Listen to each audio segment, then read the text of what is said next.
there any relevance of native speaker norms? That's a question for TEFLologists. Is it better to focus on form or to focus on forms? That's a question for TEFLologists. If you use a textbook, is your classroom authentic, or should your approach be more learner-centric? From feedback to learner autonomy, we'll discuss it all on TEFLology. Hi, I'm Matthew. I'm Rob. And I'm Matt. And welcome back to the TEFLology Podcast, a podcast all about teaching English as a foreign language and related matters, presented by 3 self-certified TEFLologists.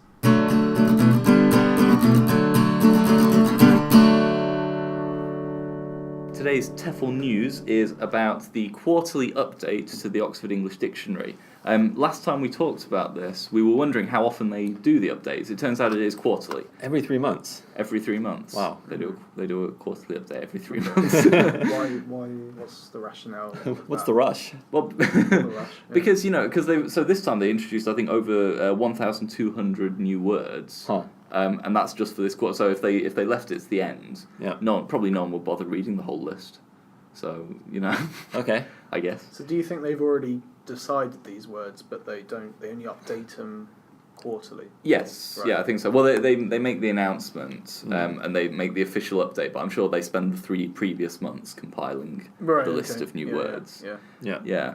So, first of all, what words would you imagine have been entered into the dictionary? When did we last talk about this? Like a year ago. Yeah, because I'm trying to think what words we talked about then.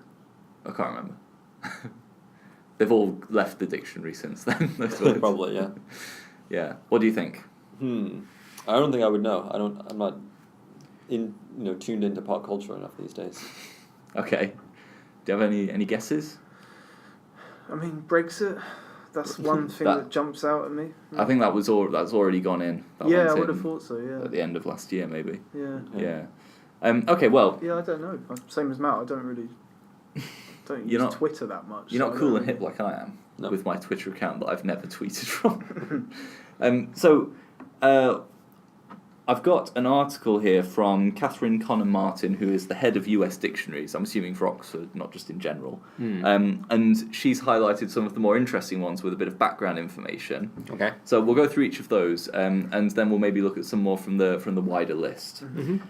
So first of all, a new sense of thing is the first of the subheadings. A new sense of thing. New sense of thing. So the word thing has a new sense in the dictionary. What do you think that sense of thing might be? Thing. A sense. A new sense. A new meaning? Yes, yeah. A new usage. Or a new usage, yeah. Well, what uses are there currently? Well, there's thing from the Addams family. Yeah. There's what's that thing You talk growing about, on your neck? Talk about a person as a thing? You can if Yeah, you're that's a dehumanising kind of monster. Yeah, but that's one use of it. Really? For example? Well, say, you pretty thing. Oh, right. That kind of thing. Right. Okay, so a misogynistic use of the word thing. Yeah. So actually, this is in the sense of, is that even a thing? Okay. Right? Yeah. So the use of the word thing to mean a genuine or established phenomenon or practice. Yeah. Okay. Yeah. When do you think that first came into use? When do you think the first recorded usage of that was? I mean, I know myself using that. Yeah. That's a thing for me. You coined that term back in the 90s? Yeah. Is that what you're saying? Maybe not that far back, but definitely in the last 5 years, I'm sure I've heard people say, "Is that a thing?" Like that question alone is that a thing? Yeah. So the last 5 years. Maybe. Yeah. I don't know. Yeah. Well, 10 years? Actually, much longer. The earliest citation, apparently, according to this article, is from 2000 in an episode of The West Wing, when a character asked, "Did you know that leaf peeping was a thing?" Ah, yeah. That kind of usage sounds more familiar. Unfortunately, leaf peeping hasn't made it into the dictionary. What's leaf peeping? I don't know. Is that peeping when you at leaves? Cut a hole in a leaf. Look through it. That's what Sean Spicer was doing. Oh yeah, sorry. He's hiding in the bushes. Right. Don't say any more anti-Trump stuff. We lost a lot of listeners last time. That wasn't anti-Trump. It sounds. I don't know. People would interpret it that way. He doesn't do that anymore, though, does he? Sean Spicer. He's been relegated Has to he? another position. Okay. Yeah. Gardener. I don't know. The second one is completely different. The second highlighted word in the article is Boston marriage. Do you know the meaning of Boston marriage? No. So I had heard this before. What this means is a living arrangement where two women in either a romantic or an extraordinarily close friendship live together and both are unmarried, and they're not married to each other. That's a Boston marriage. And they're not necessarily gay. Not necessarily gay, no. Right. And they're not necessarily from Boston either. Huh. Yeah. I've heard of that. I've heard of people doing that. Mm. That kind of arrangement. Yeah. It's usually isn't it usually old? I'm not sure. Isn't it usually older women? Right. Well, I don't know exactly, but it seems strange that this has just entered into the dictionary now. Apparently, so one theory of where it came from is from the Henry James novel *The Bostonians* from 1886, and it was used quite a lot.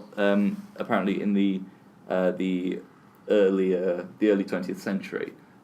So yeah, I'm surprised that it's gone in now. It's not something that I hear quite a lot, and it also seems like a term that you wouldn't hear a lot. Yeah. You know. Yeah. So it's kind of strange that that's made it in. Do you think this was once in there but left? And is there a policy if something leaves the dictionary, it never goes back in, or are they always putting things back in? One in, one out. I thought I heard somewhere that once it goes in, it never leaves the dictionary. But I've also heard once it comes out, it can't go back in. So I think once it enters, it probably doesn't leave. Yeah. Which would mean it doesn't go out. Right. So therefore, therefore, it's never been in. Right, but there must be versions of the dictionary that. Right. But I mean, I think the dictionary as a sort of amorphous blob. Yeah. They've probably got a dictionary cloud with all the words in it now. But yeah. No. Mm-hmm. The next one is various different entries for the word veil. Mm-hmm. Okay. So new to the OED is birdcage veil, blusher veil, cathedral veil, which again you'd think that'd be in there, fingertip veil, it's a very small veil, full veil, and Islamic veil, and all of those are apparently new. Okay. Which again, some of those seem like they should be in there already. Yep. Do you think the OED is just really behind the times? After that, we've got lots of particles. Which particles do you think would be in there? If you can think of lots of different particles, quark, graviton, lepton, boson, gluon, gluino, and so on. So those are all the different types of particles. The new word that's gone in is particle zoo, to refer to the collection of these different particles. Okay. The next one is Baltic. So if I say the word Arctic to you, what does that mean? It could be used to describe the temperature. Right, exactly. It feels Arctic outside. Right, yeah. So Baltic is a new version of that in Scotland. Huh, interesting. Only in Scotland. Yep. There you go. Fair enough. Okay. Yeah, and the next one is the most interesting for me. It's woke. Ah, yeah, I know woke. Yeah, what does woke mean? It means aware, kind of socially aware. Yes. Can you use that in a sentence?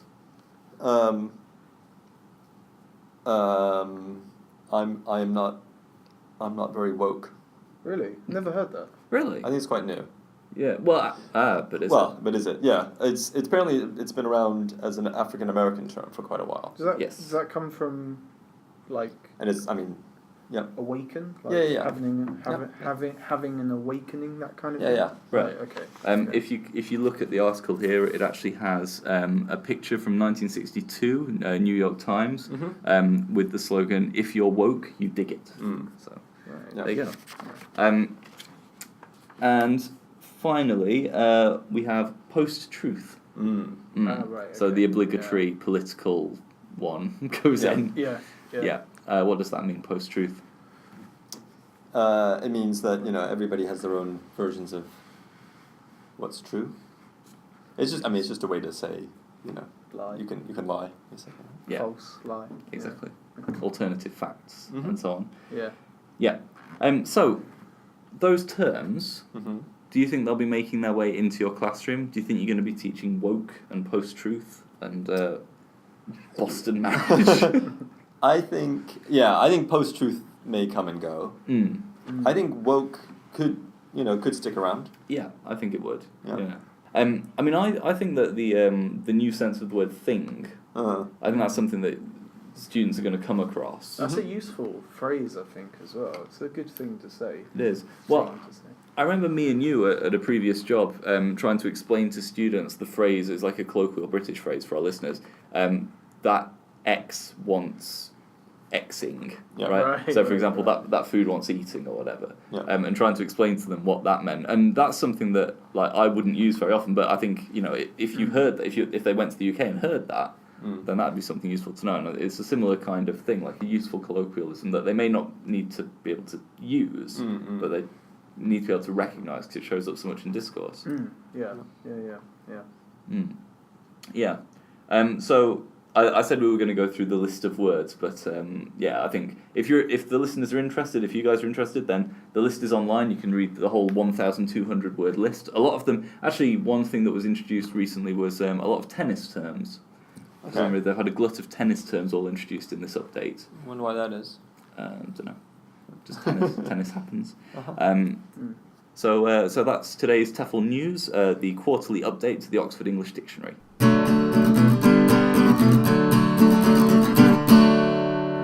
Okay, so for this TEFL culture, I want to talk about something that I've kind of noticed over the past year or so. So I've been teaching a group of adult learners kind of on and off. Not currently at the moment, but recently I have been. And each group has different members each week, and the classes don't really follow on from the previous one. They're kind of standalone classes, all kind of grouped into themes. They don't follow on in terms of target language, review or repetition of skills, that kind of thing. But at the start of each lesson, regardless of the level, I'd ask the students, what do you remember about your last class? Or what did you learn in your last class? I thought that was a good way to start each of my classes. And last class meaning? The one that just happened. Not with me, but the one that they'd had last week with another teacher, or something. Most of the time it was with me, actually, as well. But, and to my surprise, learners could recall very little about their last class. Right. Like, they were like, I don't know what happened. I don't know. I can't remember anything. I can remember the topic, maybe. Can't even remember who taught the class. Sometimes they could recall something, maybe a word or two, but for the most part, they couldn't recall a lot of things, and that kind of troubles me a bit. Right. Like, why were they taking the time and paying money to attend these classes if they couldn't build upon anything that they were learning? Why would you do that? Well, I would argue that maybe it's not like they completely reset after each lesson. No. Yeah. That's kind of one. Like, of course, learners say they can't remember, but that's not all. That doesn't equate to language being retained. That's only one way. And obviously, I'm kind of putting them on the spot by asking them, what can you remember? And there are other techniques to find out what learners can remember and use, and they might not even be aware of what they know themselves. It's the same with like passive learning, like language knowledge. They might have picked up stuff that wasn't what you meant to teach them, and so that's not what they're thinking. That's often the case as well. There's often side bits of lessons that they remember. And I'm sure you've had the experience of you introduce some target language, and then you ask them at the beginning of the activity, so do you remember what we practiced last week? And they say no. Yeah. But you remind them, and they start using it. Yeah. And that's fine. But for the large part, they don't remember enough as I'd like them to remember, I think, maybe. So it got me thinking about whether courses need to have a component or a whole dedicated course on its own to train students some learning techniques. Right. Like a whole course dedicated to just learning techniques. And I'm going to call this section or this idea sustained learning. Okay. I'm not sure if it's something that's out there already, but I think that kind of best describes what I want to talk about, or what I want us to talk about. I guess a lot of these techniques kind of fall into learner autonomy or self-access learning, learner agency, I guess. But I'm wondering if there's enough to make the argument that there could be whole courses not designed around language learning, but around how to learn languages or how to sustain your learning. I think there are quite a few people who advocate for that being a significant component of a course. Yeah. Maybe not its own course, but why not? Yeah. But because language learning strategies. You dedicate 10% of your course to language learning. Because if I wasn't a language teacher, if I was learning a language, I wouldn't know how to learn a language. Like if I wasn't a teacher and I had to learn a language for my job, I wouldn't know how how to learn, I don't think. Yeah. Well, but I mean, does anyone know how to learn exactly? Not necessarily, but I think there are skills that we could train learners in order to maximise What kind of and build skills? upon. Well, I've written a few examples down, and I'm wondering if you can build on them, basically. Okay. So I thought of 4. So vocabulary. So learners could be more explicitly instructed to use new vocabulary items in much more depth. So activities such as free speaking activities, creative writing, repetition activities, and perhaps kind of targeted reading where they actually find that vocabulary in any kind of English medium out there. Could make learners do more with the new lexical items that they're being given in the classroom. Right. Kind of telling to the learners, once you're given the word in class, that's not the end. You need to get fully to grips with that word and go out and use it. Or contrive instances where you can use those words. Right. That's one technique, I think, that could be taught to the learners. So showing them in the class how they could, for example, read a text and identify these words, so that they can then, outside of the class, read text and identify those words. Well, that would be one application. Or if there's a new language item that's given explicitly to the learners, saying, well, here's this word, but you're not going to learn it just from this one instance or this one introduction to the word. You need to go out and find ways to use it. Yeah, I mean, I would do that when I was studying Japanese. If I, new terms or even like new structures, I would go home and try, try making sentences or using them when I was talking to my wife. Yeah. And I'm not saying that all learners need or necessarily want to sustain their learning. They just maybe for a lot of these learners, they just want to go to the classroom for something to do, and use the language in the class. Go home, forget about it, put it in the drawer. Right. But for learners that really want to develop, they need to sustain this. They need to build upon and be a bit more autonomous, I think. But do you not think that they know that they have to do that? I don't think it's my position to tell them. Well, I think there should be a course where if they want to learn, they come to this particular course. I mean, a whole course on language learning strategies. Yeah, I think. I mean, I think that it could be good. I mean, I you know what my persuasions are. I think I'd be a little bit concerned. I'm kind of concerned about anything that sort of assumes these learners need to be trained in something like being autonomous. Right. I think no, I'm not saying. Yeah, no, that's one thing that I thought you might say. Right. Yeah, I mean, because it does kind of assume that they're deficient in some way, but. But are you just talking about being more autonomous, or are you talking about just like practical ways of like maximizing learning more, like learning new vocabulary? Yeah. Vocabulary is one idea. Another idea was like noticing techniques. So the classroom isn't or shouldn't be the only place for language learning and exposure. So learners can be trained to notice language or gaps in language knowledge, like in their daily life. Because like you could argue that we're surrounded by language, like linguistic landscapes, that kind of thing. So you could train learners to notice those gaps. Yeah. We're lucky because we live in Japan and we're surrounded by Japanese. So if I really wanted to tune into that, I could notice, I don't know that word. What's it mean? Yeah. How can I use it? I was thinking something more like when you speak to someone, you can get through an interaction, even if something went wrong, you didn't understand. You can get to the end of the interaction and walk away thinking, well, that was a successful interaction. Maybe just encouraging people to think more about, but how successful was it really? Like you got the outcome, but between what happened and the outcome, was it what you wanted to happen? I don't know, something like that. That's given me another idea. Like often when I spend time with Japanese friends and we have Japanese conversations, I'll occasionally stop and say, "What was that word you said?" Right, and actually try and write down that word or document it in some way. Yeah, that's something that I think is overlooked as a skill, maybe. I mean, if I was doing that, I'd end up with thousands of words at the end of every day. Yeah. Like, maybe there's and self-reflection, just getting learners to reflect on the lesson, either by recording themselves speaking or writing down what happened, what they learned. And I think the important part there is the how and the why of the classroom language they're being taught, rather than just accepting what's being given to them. How could it be used? Why is this important? because I was saying to my learners, there were tons of words in this vocab book that I'm teaching, and I was saying, question to yourself, is that word important for you? If it's not, forget about it, skip it. Let's go on to what's important for you. Well, that sounds to me more like an argument for the classroom becoming more sensitive to the needs of the learners. Like, so instead of having a load of pre-specified language, you're teaching them, finding out what language they need. Doing dogma, basically. Yeah, I mean, I guess this is kind of this idea is kind of predicated on the fact that if they're kind of going into courses that aren't based on needs analysis. Right. Okay. Also, note taking, like actually making more of their notes as a skill, like note taking as a skill, rather than just writing stuff down. Just actually a way of making like good note taking skills, perhaps. So I think there could be a whole course based on sustained learning techniques. That's not about language learning. It's about how to do more with the language you are being taught elsewhere. Maybe. Can you think of any other ideas for these kind of techniques?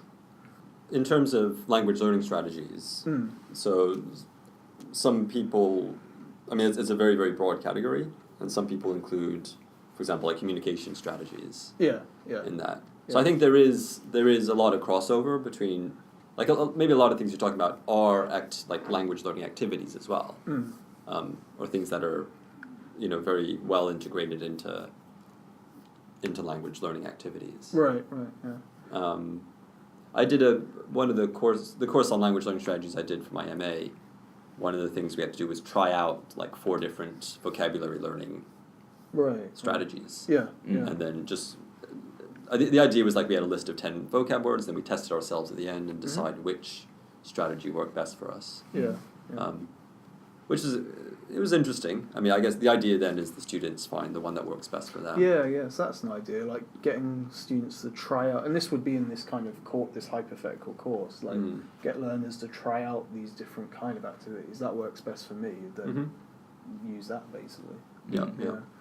Yeah, I don't know. Yeah, I'm just wondering if, and I even think at a certain, depending on the level of the learners, you could maybe introduce them to some theory or research behind some of these techniques. Perhaps that might make them a bit more aware of their own learning. Perhaps I do that in classes quite often anyway. Like if there are certain activities that I do several times, I say to them the reason we're doing this is because this has been shown to affect this. Just so they don't think I'm, just making stuff up. Well, that's where and also kind of the why comes in.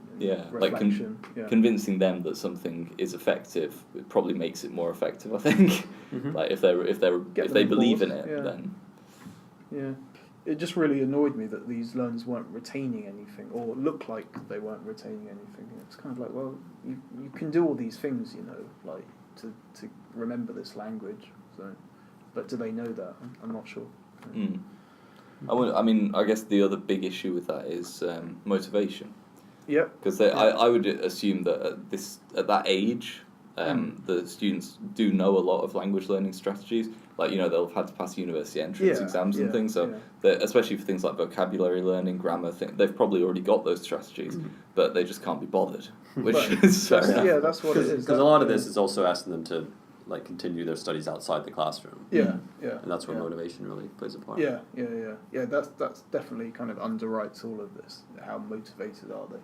Isn't it? Anyway, just an idea. That's today's TEFL culture. What I'm going to call sustained learning.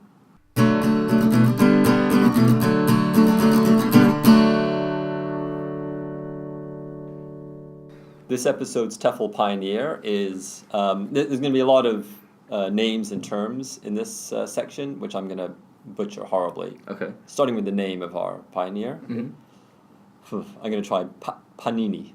Pāṇini? Or Pāṇini. Yeah, I like that. Yeah. So what does Pāṇini mean to you? Kind of sandwich thing, bread. Yep. Yeah, a toasted sandwich. A kind of sticker from Italy. A sticker thing. Yep. Football stickers. Oh, the company. Yeah. Pāṇini, is that an Italian? Italian word? The sandwiches. Right. I guess technically Pāṇini is several panino. It's the plural of panino. And panino meaning small bread. Okay. Nothing to do with our pioneer, who is considered the father of Indian linguistics. Pāṇini.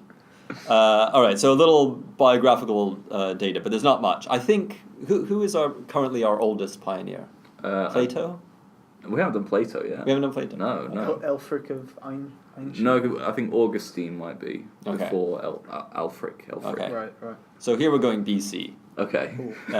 Anywhere between the 6th or 7th century BC and the 4th century BC. Okay. Haven't quite pinned him down yet. Right. Oh, right. A birth date. Right. There's very little known about him, as you can imagine. We don't even know what century he was born in. Apparently, so his full name is perhaps Pāṇini Dakshiputra, Okay. That's all right. which hints that his mother's name was Dakshi, Mm-hmm. and his father's name was Pāṇina. Okay. There's a dot under the first N. Right. No idea what that's going to do to it. And there's a line over the first A. Right. Mhm. That makes it longer. Yeah, I think so. Yeah. Pāṇini. Maybe Pāṇini. Could be. Let's go with Pāṇini. Could be. Yeah. Okay. It's not known exactly where he's from, but there's an inscription somewhere in which he's called Salaturiya, which means obviously the man from Salatara. Right. And Salatara is a town, I think, in what's currently Pakistan. Right. Okay. He's considered maybe the most important linguist certainly in Indian culture, and one of the key linguists in world history. Right. He is best known for a text he wrote called Ashtadhyayi, Yeah. which is the foundational text of the Vyakarana. Mm-hmm. Vyakarana is a branch of the Vedanga. Why are you doing this to yourself? Do you know what the Vedangas are? No. So they are the 6 disciplines in Hinduism which basically studied the Vedas. Right. Okay. You know about the Vedas? Yeah. Darth Vader. All those. No, I don't. No. What are the Vedas? Before Star Wars. Popularized the Vedas. Have you heard of the Rig Veda? No. Okay. Basically, the Vedas are like the scripture of Hinduism. Ah, okay. Yeah. Got it. It's the body of knowledge that Hinduism that transmits They're Hinduism. made of sutras. Yeah. A lot of All sutras. right, thanks. Cleared that up. Yep. Okay. Darth Vader isn't one of them. Darth Vader is one of them. And the Vedangas are the disciplines in Hinduism which basically study the Vedas. Mm-hmm. And the Vyakarana is one of the 6 Vedangas, and it is the study of grammar and linguistic analysis. Okay. And so Pāṇini, going with that, basically wrote the book. I'm going to say it one more time, just for fun. The Ashtadhyayi. Which so it's uses sutras. So it's I think they call it aphoristic. It's a bunch of aphorisms on Sanskrit grammar. There was almost 4,000 verses on basically the full structure of ancient Sanskrit. Right. It was such an effective piece of work, or such a well constructed piece of work, that it basically locked in Sanskrit, what then became classical Sanskrit, for the next 2,000 years. Okay. As it was used. Yeah. Nice. I guess it's a bit like when we talked about Dionysius Thrax, and I don't think we've talked about him yet, but Donatus, like when they made their Latin grammars, it kind of locked in the structure of Latin grammar for a long time. People kind of use those as references to say, oh, everything's getting worse because these things. Right. Yeah. Yeah. I guess we don't know what the state of Sanskrit was at the time that he wrote this, but yeah, it's certainly not necessarily popularized Sanskrit, but I think elevated it in people's minds to a certain level. Right. The Vyakarana, this idea of studying the grammar of Sanskrit, part of the aim was the connection between kind of the word and the metaphysical truths that they were looking for in Hinduism. So the idea was you avoid kind of sloppy usage of the word, in an effort to better be able to explain the Vedic knowledge. Right. Okay. That makes sense. Having said that, what an interesting thing about it's basically a grammar that he wrote, was that it was both prescriptive and descriptive. Okay. And he laid out all the rules of the language, and apparently in a very scientific, methodical way. But he was also very careful to point out and to describe how all of these words were used by people in everyday life. Okay. Yeah. Interesting. Yeah. Nice. So he would have noticed that something was a thing, for example. Yes, he would have described thing in all its forms. Yeah. Yeah. He sounds pretty woke. he was definitely woke. What was the other? Yeah. Post-truth. Just throw that out there. That probably wasn't a thing from the time. Yeah. What was his So this is mainly looking at a lot of his work in non-English speaking parts of the world. How does he English was not a thing. Right. When he was... So how does he relate? What are his relations to like the English grammar, if any? I think it's not necessarily directly related to the English grammar. Okay. But maybe just more to the study of grammar in general.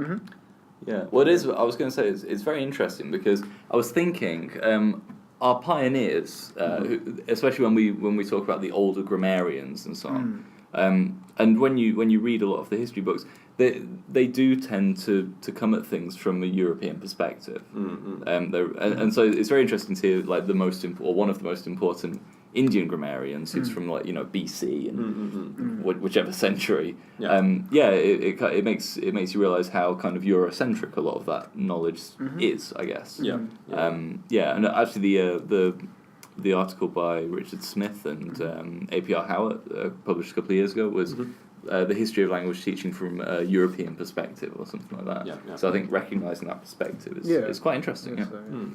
I mean, he did have a strong influence on European linguists as well when he was kind of discovered relatively recently, right? In terms of how he described the language. Yeah. So what they say about the grammar he wrote was that it's basically a series of very short aphorisms, but within that he's able to fully describe every possible permutation of the language. Right. In such a methodical way that. So basically, the inference is that they compare his grammar with the Euclid's geometry. So Euclid's just description of geometry, and this description of the grammar of Sanskrit. And it's hard to know, knowing zero about Sanskrit. I don't know, but even knowing nothing about it, knowing that it's a developed language, you would think it has lots of exceptions, and like any developed language, it has things that are difficult to explain. Yeah, he managed to explain it in a very what they call scientific way, and the inference is that in the West, philosophy grew out of mathematics, right, by Euclid, but in India, the mathematics grew out of the linguistic study. Right. That's interesting. Well, I mean, it's been a while since I read any philosophy, but my understanding was that there was like you had your different schools of philosophy, like the ancient Greek schools. So you had the ones that were more mathematical, like what's his face, Pythagoras. Like so, they considered mathematics almost like a form of religion, and then you had the more kind of logical philosophers, and you had the Cynics and the Stoics and all that kind of thing. So I'm not sure what you mean by growing out of Euclid's geometry. Right. Well, my understanding is that it's the, like you said, you ended up with many different schools, but it started from people trying to describe things, and the skeptics came after the more kind of scientific version of it. Okay. Does that make sense? Sure. Perhaps. So Pāṇini was, I guess, with this kind of person, it's hard to even know if it was one person. And there were many other people who came before him and came after him. Right. He was building on what previous people had done, and there were people who came after him. But he's generally recognized as providing one of the biggest contributions to understanding of linguistics that the world's seen. One of the quotes from a book about him is that Pāṇini's grammar has been evaluated from various points of view. After all these different evaluations, a guy called Cardona says, I think that the grammar merits asserting that it is one of the greatest monuments of human intelligence. High praise indeed. Yeah, if that's not a pioneer, I don't know what is. So why is he only, when you say recently discovered? Yeah. Well, within the last couple centuries. Oh, right, Yeah. okay. Right. So, because the Indians knew about him, obviously. Yes, yeah. There's a stamp with his face on it. Right, okay. But how do they know what he looked like? They found a photo. Yeah. Apparently, he was killed by a lion. Oh, really? Yeah. That's how I want to go. Mm-hmm. Yeah. So how do they know that, but not what his name was, or when he was born? How do they know that he died? Well, they don't. It's probably just a story. Yeah. He probably Right, just died of mythical. old age. Yeah. Yeah. Near a lion. Yeah. Right. He was reading a book. He was engrossed in a book. Yeah. Okay. Okay, that is this episode's TEFL pioneer, Pāṇini.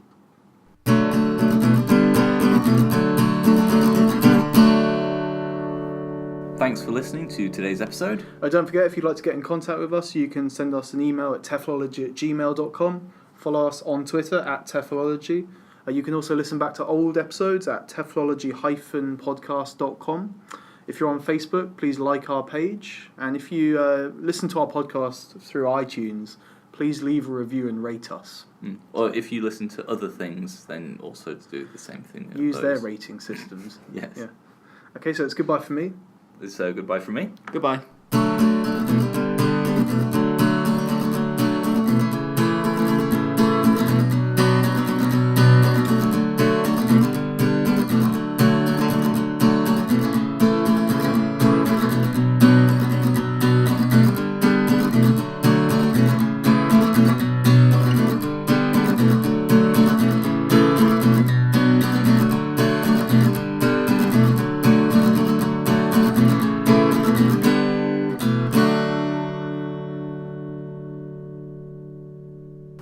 All right, here we go. Hang on, maybe I should tear these pages I'm off recording. now. I'm prepping the shit out of myself. Get comfy. You ready? Yeah, we're recording. Okay. Are you done? How long has that been? Oh. Yeah, you finish up. How long has that been? Just finish it. You've spoken enough. You have actually. Yes. Enough of that.